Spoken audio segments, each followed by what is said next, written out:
حضرت عثمان غنی رضی اللہ تعالیٰ عنہ فرماتے ہیں کہ جس دن حضور نے تبوک کے لیے جیش اسرا کے لیے اعلان کیا نا، تو حضرت عثمان غنی فرماتے ہیں کہ حضرت ابو بکر صدیق تو سارا مال لے آئے تھے، جناب عمر آدھا لے آئے تھے، مولا علی شیر خدا نے جی کھول کے دیا تھا، لیکن 800 گھوڑے بما پالان کی ضرورت تھی، یعنی 800 فوجیوں کا خرچہ، اپنے لفظوں میں بات کر رہا ہوں۔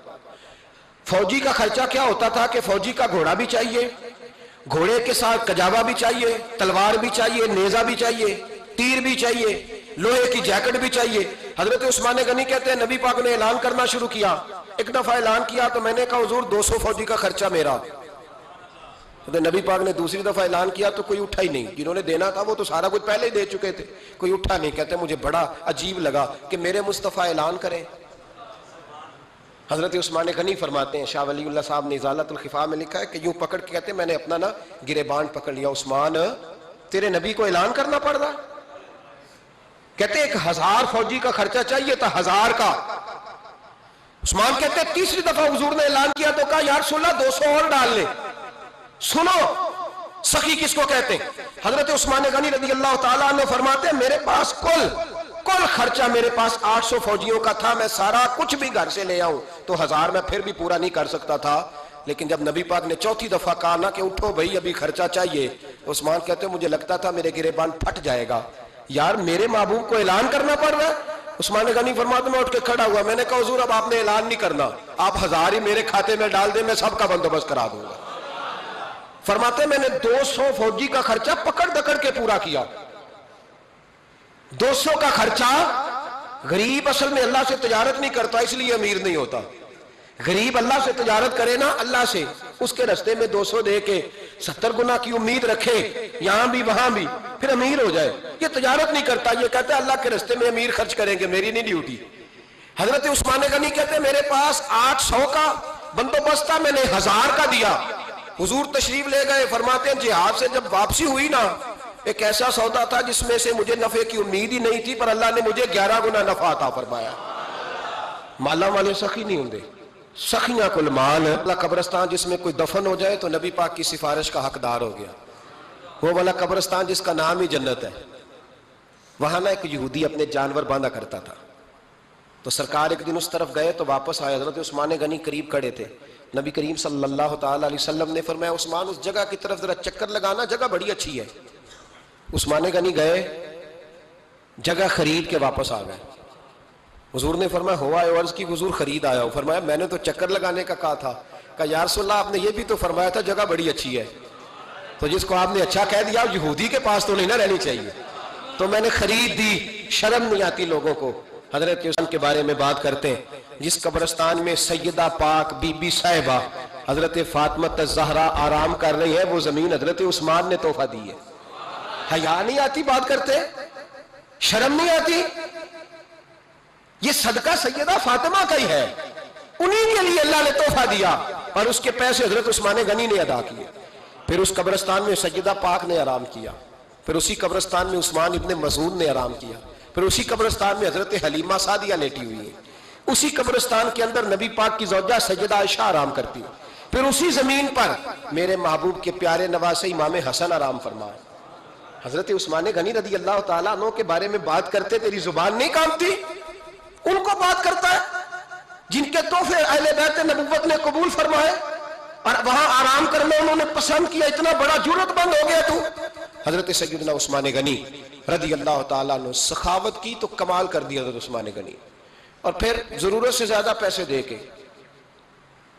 وہ کنویں کی بات بڑی معروف ہے، میں نے بس اشارہ کرنا ہے، نبی پاک نے بھی اعلان کیا تو بڑا ہی اعلان کر دیا، فرمایا وہ میٹھے پانی کا کنواں ہے، قبضہ یہودی کا ہے، جو بندہ خرید کر وقف کرے گا نا اسے کیا ملے گا؟ تو حضور نے فرمایا میری جیب میں جنت کی ٹکٹ ہے، میں اسے جنت دے دینی۔ یہ ہے عرض جنت، یہ طیبہ کی زمین ہے، جنت بھی یہی، مال کے جنت بھی یہی ہے، جنت لے لے مجھ سے، لے لے۔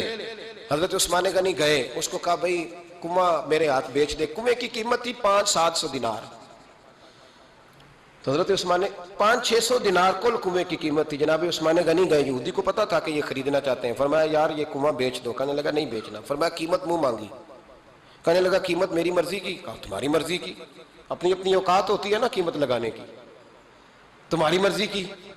کہنے لگا میری شرط ہے میں ایک دن کے لیے کنواں دوں گا، ایک دن میں ایک دن آپ۔ فرمایا یہ بھی منظور ہے۔ کتنے پیسے؟ اس نے کہا میں 3000 دینار لوں گا، 500-600 کا ہے۔ حضرت عثمان غنی فرمانے لگے تو نے اپنی اوقات کے مطابق 3000 مانگا ہے، میں 40,000 لے کے آیا تھا، اپنی اوقات کے مطابق مانگا، 40,000 دینار میری جیب میں۔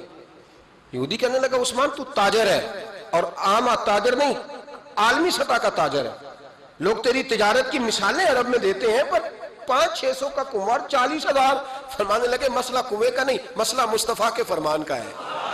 وہ جو حضور کا فرمان پورا کرنا ہے نا، اس کے لیے 40,000 تھوڑے ہیں، میرے پاس تھے ہی اتنے جو لے کے آیا ہوں۔ حضرت عثمان نے پیسے چکائے، اس نے کہا ایک دن پانی ملے گا، فرمایا منظور ہے۔ وہ ایک دن بیچا کرتا تھا پانی۔ حضرت عثمان نے اعلان کر دیا جو میرا دن ہے نا فری پیو، اپنے بھی پیو، بیگانے کا اعلان کوئی نہیں کرتا۔ نبی پاک صلی اللہ علیہ وسلم آرام فرما رہے تھے، حضور نے تامت مبارک باندھی ہوئی تھی، لیٹے ہوئے تھے سرکار۔ تو جب آدمی لیٹتے تھے نا، ہمارے بزرگ بھی جب لیٹتے ہیں تو تامت کو سمیٹا کرتے تھے تو گھٹنوں تک آ جاتی تھی، دیکھا نا آپ نے، گھٹنوں تک تامت آ جاتی جب لیٹتے۔ تو سرکار بھی لیٹے تھے، پردے کی ابھی آیتیں نہیں آئی تھی، دروازے پہ دستک ہوئی، حضرت عائشہ صدیقہ عرض کرنے لگے یا رسول اللہ میرے ابا جان جناب ابو بکر صدیق آئے۔ حضور نے فرمایا بلا لو۔ حضرت عائشہ کہتی ہیں وہ آ کے بیٹھ گئے، حضور لیٹے رہے، پھر دستک ہوئی، اب کون ہے؟ کہا سیدنا فاروق اعظم۔ کہا عائشہ آپ ساتھ والے حجرے میں چلی جاؤ۔ اماں جی وہاں چلی گئی۔ تھوڑی دیر کے بعد حضرت عمر آئے، حضور لیٹے رہے، جناب عائشہ کہتی ہیں پھر دستک ہوئی، اب کون ہے؟ فرمایا عثمان غنی۔ نبی کریم نے فرمایا اسے کہو ذرا ٹھہر جائے۔ حضرت عثمان ٹھہرے تو حضور اٹھ کے بیٹھے، تہمت مبارک کو ٹھیک کیا، پھر اپنے کرتے مبارک کو سیدھا کیا، پھر دستار کو سیدھا کیا، فرمایا اب بلاؤ عثمان غنی کو۔ حالانکہ جاہو جلال حضرت عمر کا زیادہ ہے، حالانکہ وقار مقام حضرت صدیق اکبر کا زیادہ ہے، اب بلاؤ عثمان غنی کو۔ حضرت عثمان غنی رضی اللہ تعالیٰ عنہ آئے، بیٹھے، بات چیت ہوئی، تینوں چلے گئے۔ حضرت عائشہ صدیقہ کہتی ہے میرے ذہن میں سوال رہ گیا، میں نے عرض کی یا رسول اللہ صلی اللہ تعالیٰ علیہ وسلم وہ دو لوگ آئے، آپ بیٹھے رہے، عثمان آئے تو آپ نے اہتمام کیا، کیا لفظ ہے، اور لفظوں میں تاثیر ہے، اور جملے دو کہے نبی پاک نے لیکن کتنا بڑا ان کا مرتبہ بیان کیا۔ فرمایا عائشہ میں اس شخص سے حیا نہ کروں جس سے اللہ کے فرشتے بھی حیا کرتے ہیں، میں اس سے حیا نہ کروں جس سے اللہ کے فرشتے بھی حیا کرتے ہیں۔ حضرت عثمان غنی فرمایا کرتے تھے میں نے جب سے حضور کا چہرہ دیکھا ہے دوبارہ پلٹ کے اپنی شرمگاہ بھی کبھی نہیں دیکھی۔